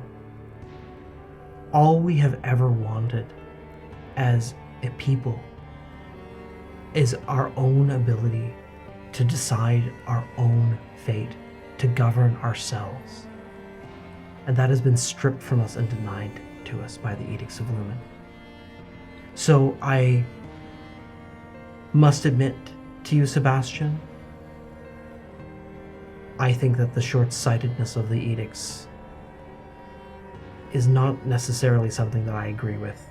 I don't think anybody in our group agrees with them either. Wilhelm has stated several times that he thinks that it sways too far in favor of the church and not Indeed, the nobility and the mages. And times have changed. They have. I understand why the edicts were made. There was a time when the Sorcerer Kings made it look really bad to be Indeed. a ruler who had And magic the fear powers. and superstition of those priests ruled the day in the end, and we had to appease them so that we could avoid their wrath. Maybe we need a new document. Maybe we need something better. Something that still holds people accountable so that we do not have the sort of issues we had during the reign of the Sorcerer Kings, but that gives us a better chance to exist in this world. I think, Sebastian, that we will have to choose our battles very carefully, though. Yeah. And in the midst of choosing our battles, we have more enemies right now than allies. And we have powerful enemies at that. And if there is at least any way that some of those enemies can be turned into allies, at least in the short term. I will try to talk to Katerina the next time I see her, but I'm telling you now that it has never gone well, and I can't give her the crown. I'm not saying that you need to, but I'm saying that maybe you should take a page out of her book and try to manipulate her instead.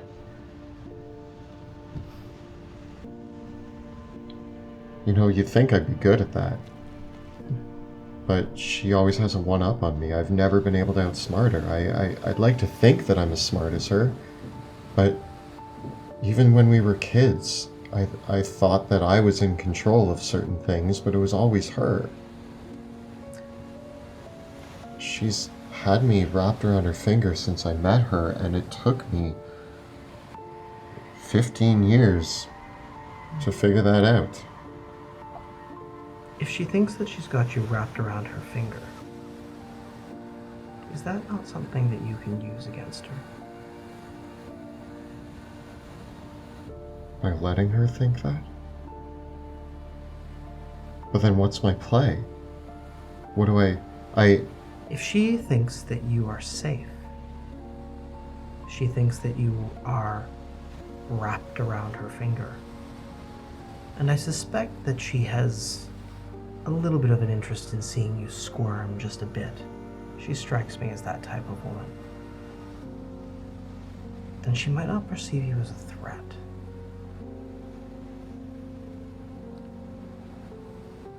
And she might make a mistake. I undid her plans in Drakkenheim, but it required me to basically overflow Drakkenheim with ratlings. But I thwarted her there. But in order to thwart her again, I need to know what my goal is. My goal right now has just been to stop her, but stop her from interfering with our plans. But if I can manipulate her, what am I trying to manipulate her to do? Consider it. Think about it. She's certainly cunning.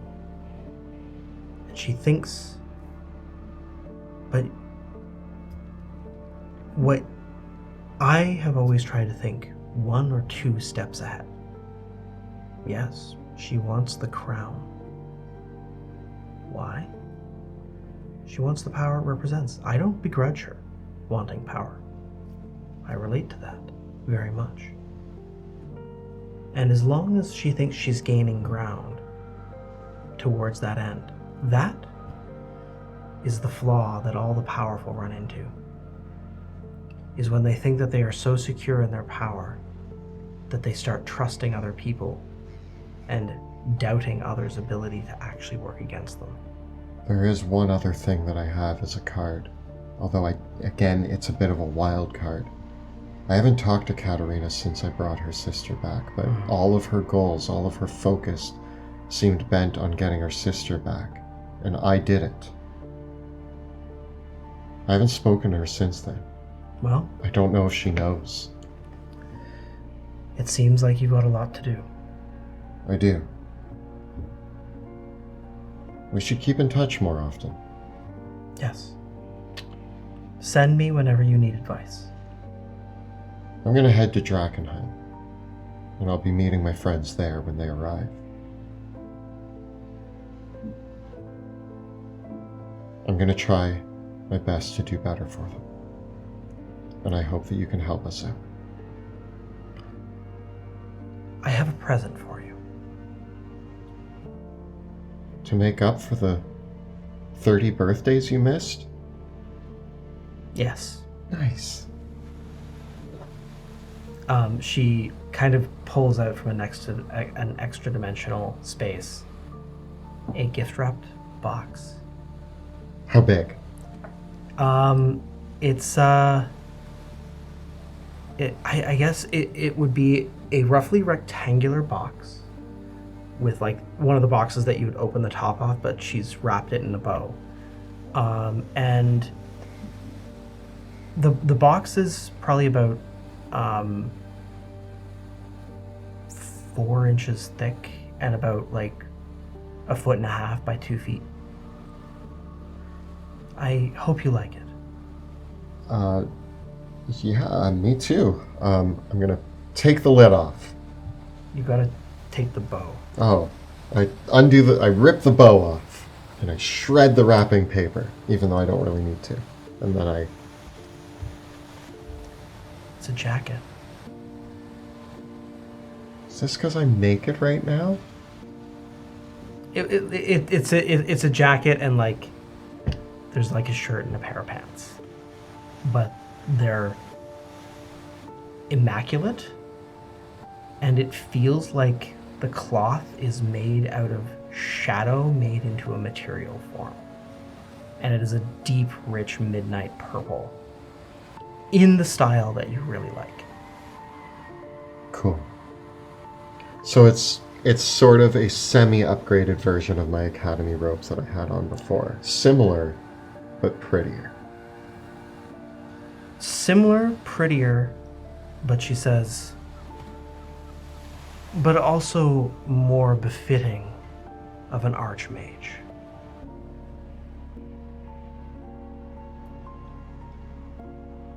These are robes of the archmage. Oh, man.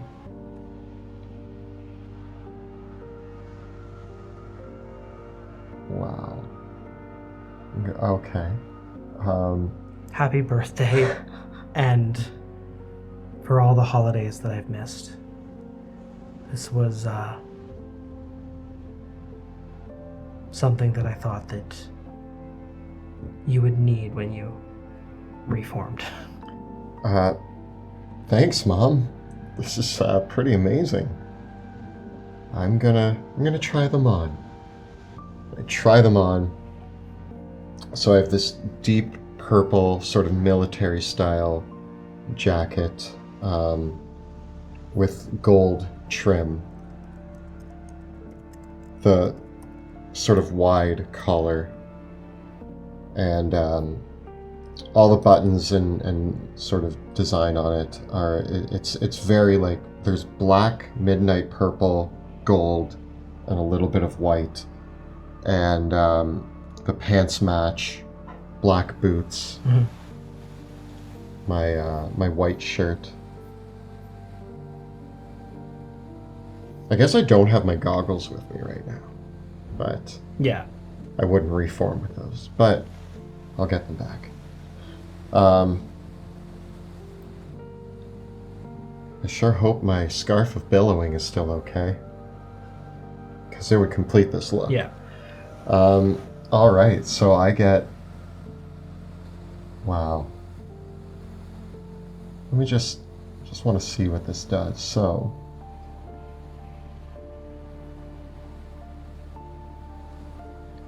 It's still more beneficial that I keep my AC. Advantage on saving throws against spells and other magical effects. Increased by 2 for all of my spells. Wow. Imagine that requires attunement. It does, yes. Well, I don't have my gem of seeing right now, so let's undo that and put in Robe of the Archer. Alright. My spell save DC is 22. Rock on. And my AC is 22. Oh, there you go. Cool. That feels befitting for a level 19 character. Yeah, there you go, buddy. Alright. That's my first legendary item. Cool. So I'm now, my attuned item are the ring, the staff, and the robe, which feels appropriate. Sorry, Gem of Seeing. You've been handy. But I just feel like the ring and the staff I can't let go of. There you go. Yeah. When your body has reformed, and Lena says you are free to leave at any time. I should probably get going. My friends are going to be expecting me, I imagine. They know that I can't die, so I need to be there for them. Yeah. But thank you for your help. I also want you to know that... I want you to know that part of the reason why I have tried to play it safe and keep my distance is that I knew that you were doing things incredibly dangerous, where your body did have a risk of being destroyed. And that is what happened. If I were to risk the presence of my enemies too much, and one of the academy directors had put me on the run, and I had been destroyed, think of what that would have done to you. Yeah. I suppose that makes sense. I guess all I can ask is that we keep in better touch, but maybe stay safe. Yes. Because I'm going to be doing even more dangerous things. Because that's what I'm here for. And if you get my mirror back, I will teach you how to cast Wish. I will see it done. So long, Sebastian. Bye, Mom.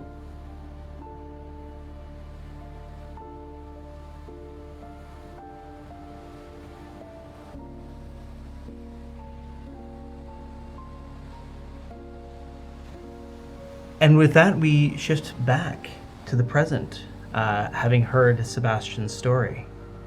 And that's what you do with gold delirium. Well, I have some great news. Great news? Yeah, you're gonna love this next bit. So, you wouldn't guess where we're going. No, I have a guess. Yeah. Because the reason why I kind of said yes to eating gold delirium was because I figured our main enemy right now seems to be Lucretia Matthias, and there's probably going to be some people that have to die, which means that I get to live for a while longer to help us achieve our goals. At what cost?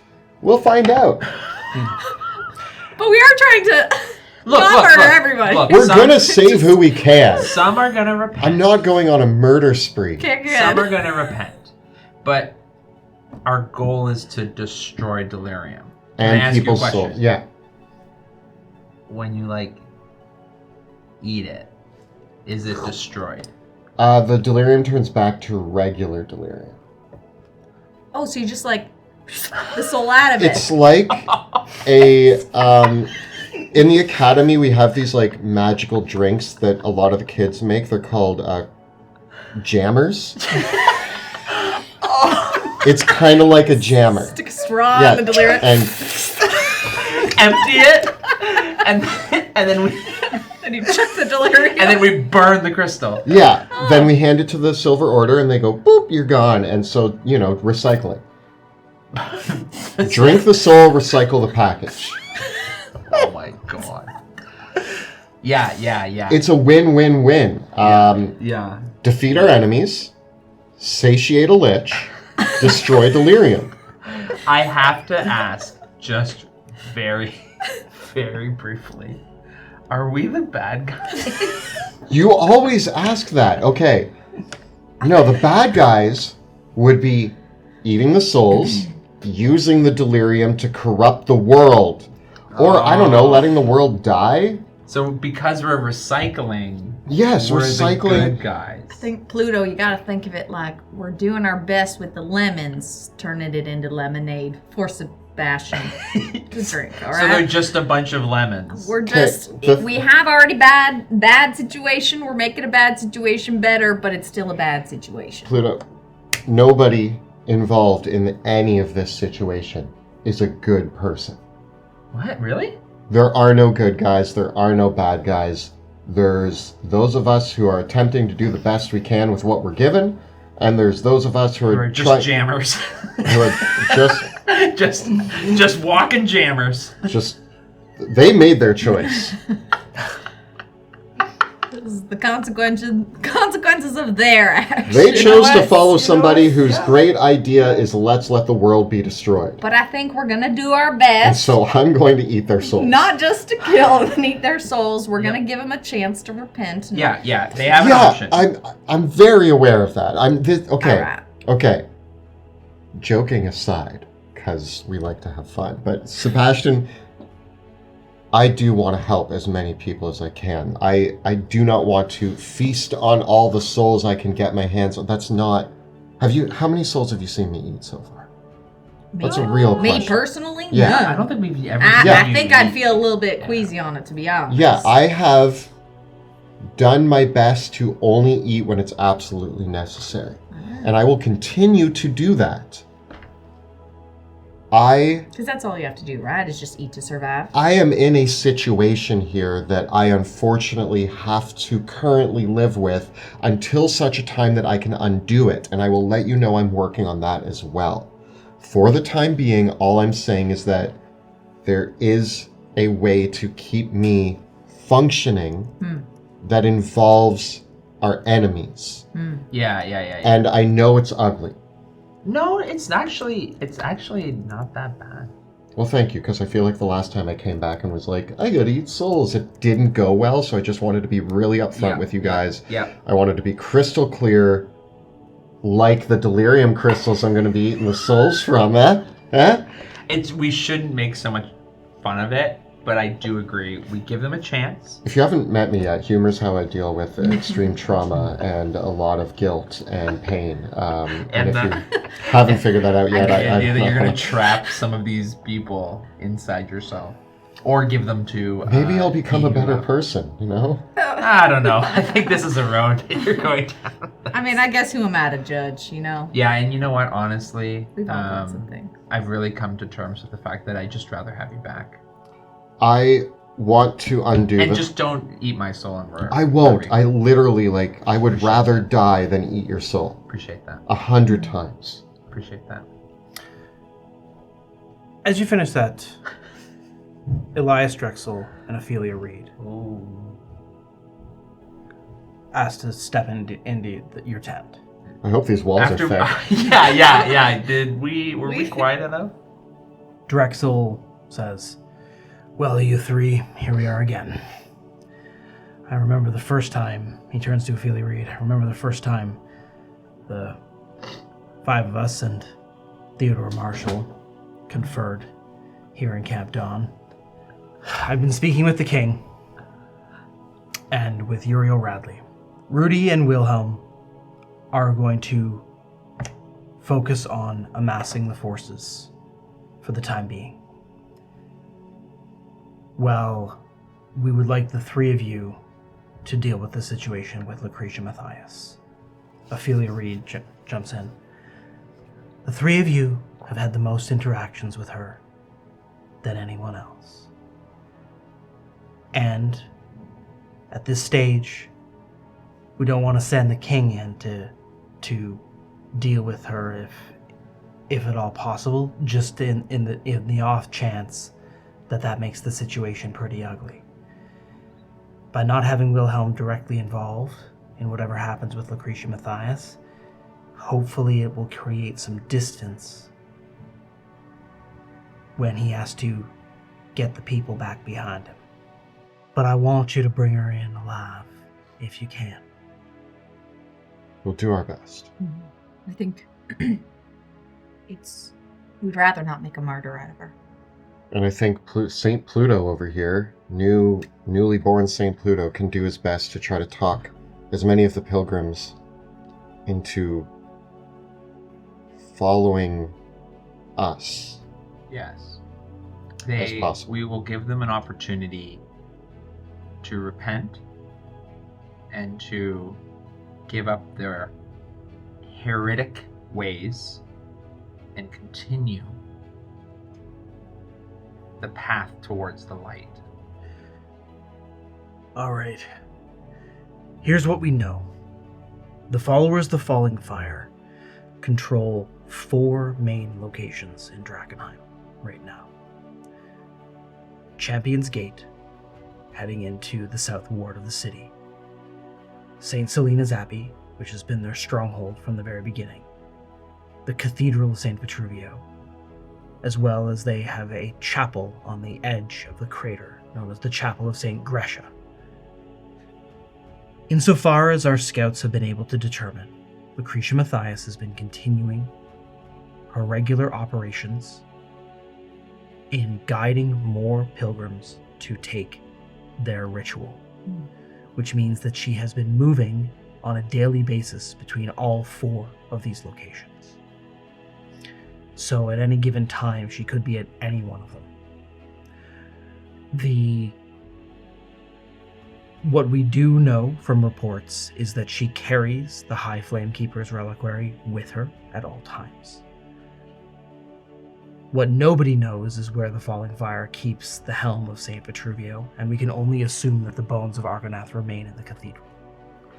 I mean, my safest guess is the helm is probably kept in the abbey. It's the most defendable position that they have. Seems likely.